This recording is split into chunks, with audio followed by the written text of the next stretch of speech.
Good morning সবাইকে from Darjeeling. আজকে দ্বিতীয় দিন সকাল সকাল ঘুম থেকে উঠে এই দেখো উইন্ডো খুলেই এই দেখো এখন তো তাও অনেকটা ঢেকে গেছে, কিন্তু যখন রৌদ্র ছিল তখন পাহাড়টা স্পষ্ট বোঝা যাচ্ছিল। তো এখন স্নান করে এলাম আমরা, প্রত্যেকে রেডি সাইট সিন করার জন্য। গাড়ি চলে আসবে 9টা 10-এর মধ্যে হয়তো গাড়ি ঢুকে যাবে। তো এখন আমাদেরকে হোটেল থেকে ব্রেকফাস্ট দিল, হোটেলেই করা হয়েছিল, 70 টাকা প্লেট নিল। এবার সেই ব্রেকফাস্টে কি আছে সেটা তোমাদেরকে আমি দেখাবো। প্রথমত এটা হচ্ছে লুচি। ব্রেকফাস্টে রয়েছে লুচি 1টা 2টো 3টে, এদিকে 4টে 5টা লুচি রয়েছে। আর হচ্ছে 5টা লুচির সাথে দিয়েছে হচ্ছে তরকারি। ও মাই গড, তরকারি দেখো, আলুর জল, সেদ্ধ জল আর আলু, ঠিক আছে। এর সঙ্গে এই ধনেপাতাও দিয়েছে, নাকি এটা কি পাতা দিয়েছে, ও লঙ্কাটাও এমনভাবে চিড়ে দিয়েছে, একটা লঙ্কা দিয়েছে, মানে পার বাটিতে হাফ লঙ্কা, এরকম ব্যাপার। ডালগুলো গোনা যাচ্ছে, সঙ্গে রয়েছে হচ্ছে সেদ্ধ জল, এই যে হলুদ রঙের সেদ্ধ জল, যেগুলো দিয়ে আমাদেরকে খেতে হবে। তো ব্রেকফাস্ট যেমনই হোক সেটা কমপ্লিট করে আমরা একদম যথাসময়ে রেডি হয়েছিলাম। 9টা 10-এ গাড়ি এসছে, সেই গাড়ি করে আমরা চলে এলাম আমাদের প্রথম সাইট সিন করতে। এটা আমাদের প্রথম সাইট আর কি। গাড়ি করেছি হোটেল থেকেই, সম্পূর্ণটা তোমাদেরকে বলবো। হোটেল থেকে গাড়ি করলাম, এখন যাব আমরা হচ্ছে বুদ্ধিস্ট টেম্পল, এই যে এখানে।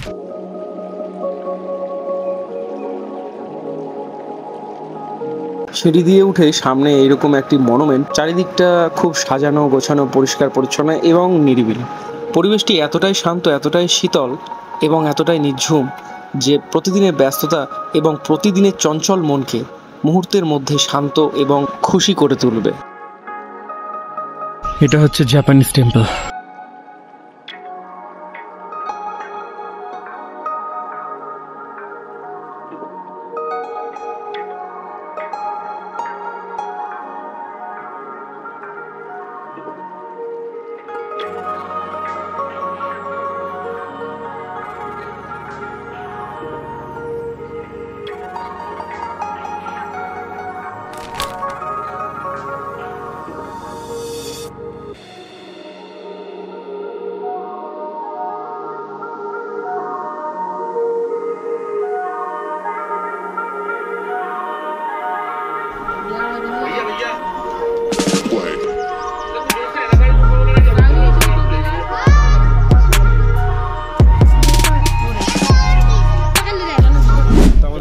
সময়ের মধ্যে যেখানে গাড়ি পার্ক করা আছে সেখানে যেতে হবে, কারণ ভিড় হয়ে গেলে এই জায়গা থেকে বেরোনো খুব সমস্যা হবে।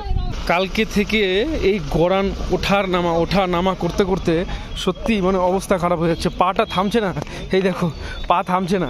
তো আমরা এখন এসেছি আরেকটা স্পটে, সেটা হচ্ছে বাতাসিয়া লুপ। এই হচ্ছে এন্ট্রেন্স, টিকিট করতে হবে। হ্যাঁ, টিকিট করতে হবে, টিকিট করে নেবো।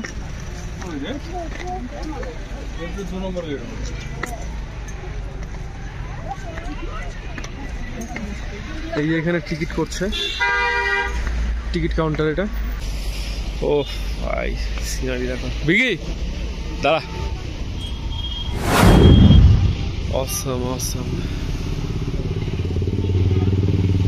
এই জিনিসটা না তোমাদেরকে ভিডিওতে ক্যামেরার মাধ্যমে তোমাদেরকে অতটা ভালো করে দেখাতে পারছি না। এটা যখন নিজের চোখে তোমরা দেখবে তখন বুঝতে পারবে যে জিনিসটা কতটা সুন্দর, কতটা সত্যি দেখেই কুইন অফ হিলস এমনি বলো না।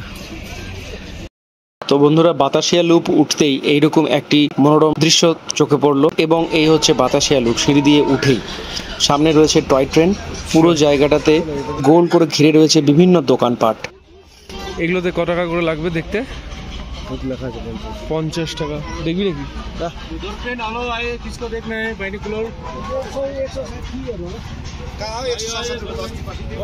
দোকান আছে এখানে, স্টল বসেছে, এখানেও লেখা রয়েছে আই লাভ দার্জিলিং, কিন্তু এটা সম্পূর্ণটা নেই, এটাই হচ্ছে ব্যাপার, এটা সম্পূর্ণটা আসবে না। এই দেখো, তোমাদেরকে একদম লাইভ দেখাবো টয় ট্রেন। এটা হচ্ছে টয় ট্রেন যেটা এখন তোমরা দেখছো। এটার টিকিট তোমরা বাতাসিয়া লুপ থেকে কালেক্ট করতে পারো, এবং সেখান থেকে টিকিট কালেক্ট করার পরে তোমরা এই ট্রেন যখন ছাড়বে সেই সময় হিসেবে তোমরা ওয়েট করবে, এবং ওয়েট করার পরে ট্রেন প্যাসেঞ্জার হলে অবশ্যই ছাড়বে। ওপরে সেরকম কিছু নেই, পার্কের মতো করা আছে, এই ফুলগুলো দেখো,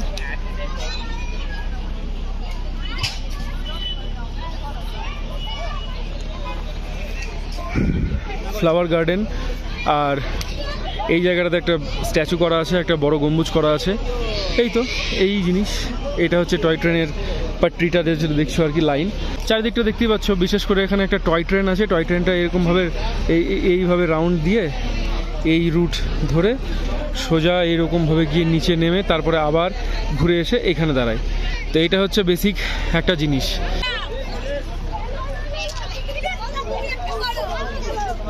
বাতাসিয়া লুপ,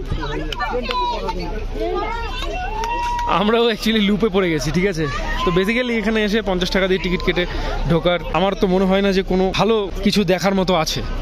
তো ঠিক এই কারণটার জন্যই আমি বলবো দরকার নেই বাতাসিয়া লুপে আসার। যদি কেউ আসতে ইচ্ছুক হও, যাওয়ার পথে মানে দুটো রাস্তা আছে, যদি কেউ কাশিয়াং হয়ে ঢোকো তাহলে এই রাস্তাটা ধরে তুমি ওখানে গাড়ি ধার করিয়ে বাতাসিয়া লুপটা দেখে চলে যেতে পারো।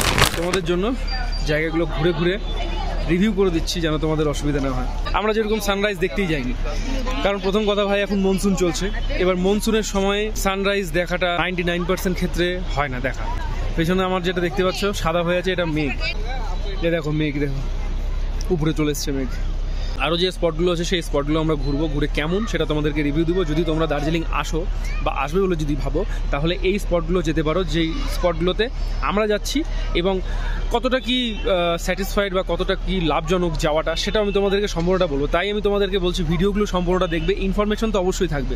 কখনো এত কাছ থেকে মেঘ দেখেছো? এই দেখো ভাই, সামনে যে জিনিসগুলো যাচ্ছে সাদা সাদা, সেইগুলো কিন্তু মেঘ আর অন্য কিছু না। দার্জিলিং এ এটা একদম খুব ইজি ব্যাপার, হুট করে মেঘ চলে আসা, মেঘের মাঝখান দিয়ে যাতায়াত, এগুলো খুব ইজি ব্যাপার।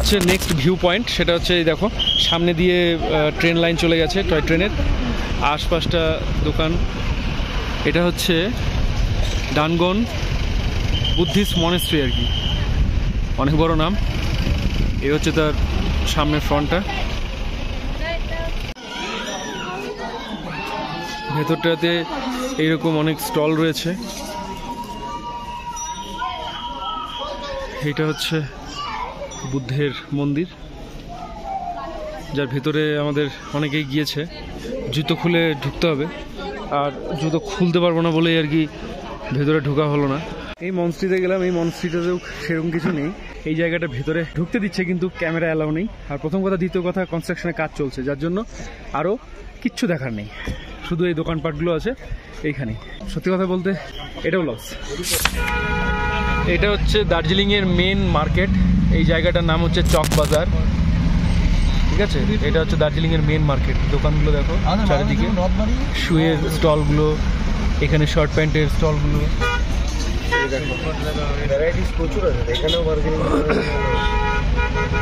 ভ্যারাইটিস তো ভালোই আছে। কত দূর এটা? ম্যাপ দেখে নে। আমরা যে হোটেলে আছি, আমাদের হোটেলটা তো ম্যাল থেকে 900 মিটার, আর এই চক বাজার আমাদের হোটেল থেকে কত মিটারের রাস্তা সেটা দেখে নে। এই যে একটা রাস্তা, পেছনে আরও একটু বড় রাস্তা, মানে মার্কেট ছিল আর কি। আমি এটা শোনার পরে সাথে সাথে ক্যামেরাটা অন করে তোমাদের জন্য রেকর্ড করছি। সব রকমই জিনিস এখানে অ্যাভেলেবেল দেখছি। হোটেল সুমেরু, সুপার ডিলাক্স রুম, অক্ষয় প্যালেস ইত্যাদি যেগুলোতে আছে। কোনটা? অক্ষয়ের সামনে একটা ক্ষয় আছে। হ্যাঁ, ওই তো আছে ক্ষয় প্যালেস। তো আর একটা যাচ্ছি আমাদের নেক্সট ভিউ পয়েন্টের দিকে, সেটা হচ্ছে টি গার্ডেন।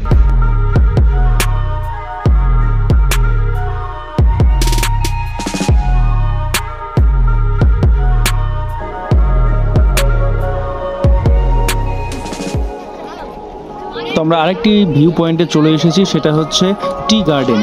এবং পাহাড়ের ধাপ কেটে এই যে চা গাছগুলো চাষ করা হয়েছে তার মাঝখানে ছবি তুলছি, এবং সামনে থেকে একদম খোলা আকাশ এবং রয়েছে অনেক পাহাড়ের দৃশ্য।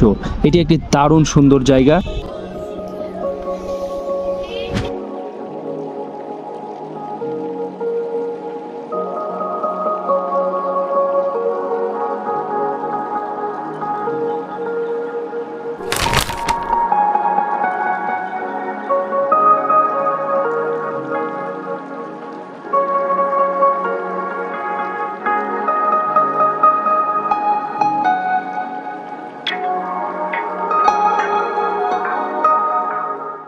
আমাদের এখানে ঘোরা কমপ্লিট হয়ে গেল, পর্যন্ত মানুষ যাচ্ছে একদম নিচে। তো আমরা আর অত যাচ্ছি না, কারণ আমাদের এমনিতেই ওঠার নামা, সিঁড়ি ভাঙা, সিঁড়ি ওঠা এই জিনিসটা বেশি হচ্ছে। তো তার জন্য অল্প একটু নেমেছিলাম, ছবি টবি করলাম, ভিডিও টিডিও করলাম, দিয়ে এবার যাবো ওপরের দিকে গিয়ে চা খাবো, কারণ সকাল থেকে আজকে চা খাওয়া হয়নি।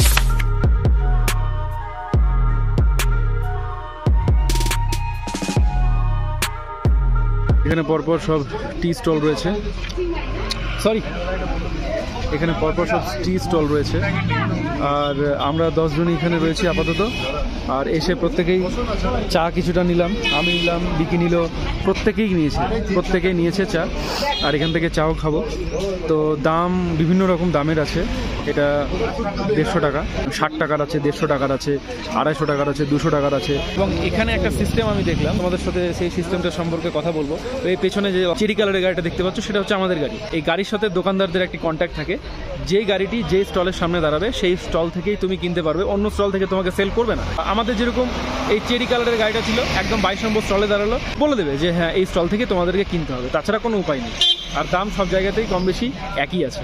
চা বাগান যেটা দেখলে তোমরা, সেই চা বাগান থেকে চা সংগ্রহ করে, কালেক্ট করে, তারপর নিজের হাতে তৈরি করে, ম্যানুফ্যাকচার করে, এই প্যাকেটিং করে এই সমস্ত চা পাতাগুলো বিক্রি করে।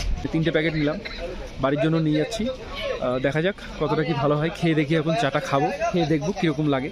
এখন রুমে এলাম, ঘুরলাম, কয়েকটা জায়গা খুব ভালো লাগলো না, আবার কয়েকটা জায়গা ঠিকঠাক আছে। ভিডিওটি যদি ভালো লাগে তাহলে অবশ্যই লাইক করতে ভুলবে না, ইনফরমেশন অবশ্যই ভিডিওতে পাবে। তাই তোমাদের বলবো ভিডিওটি শেয়ার করবে, চ্যানেলটিকে অবশ্যই সাবস্ক্রাইব করে। দেখা করছি পরবর্তী ভিডিও। বাই।